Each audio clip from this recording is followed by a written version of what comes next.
ఎవరు నీవో? మొగోడివి.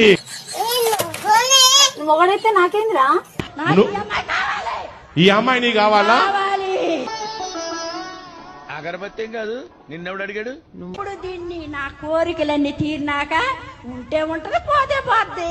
నీ కోరికలు తీర్చుకోవాలనుకుంటున్నావు ఈమెతో? నీ కోరికలు తీర్చుకోవాలనుకుంటున్నావా? అంతేగా అంతేగా. అది ఏ ఊరు అనుకుంటున్నావు? నేను ఒక బుర్ర కథలు చెప్పుకునే గుర్రోని. బుర్ర కథలు చెప్పే బుర్రోడివా? గుర్రోని. ఒళ్ళు మండుతుందన్నయ్యా. ఒళ్ళు మండుతుందంట. చూసావా?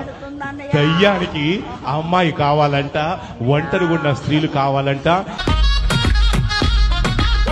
మా ఇంటి పక్కన వాళ్ళు టీవీ సౌండ్ బాగా పెట్టుకుని చాలా డిస్టర్బ్ చేస్తుండే వాళ్ళు.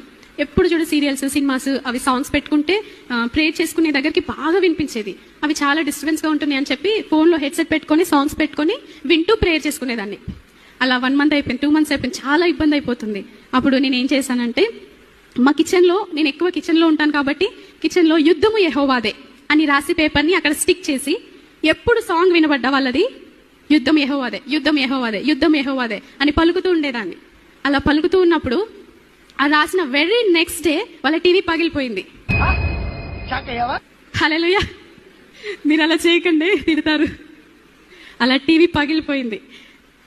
ఏంటి ఇలా జరిగిందని వాళ్ళు ఆశ్చర్యపోయారు. కానీ వాళ్ళకి తెలీదు, రహస్యంగా చేసేదానికి దేవుడు బహిరంగంగా ప్రతిఫలం ఇస్తాడు. హల్లెలూయా. నవ్వు ఆపుకుంటున్నావు కదరా.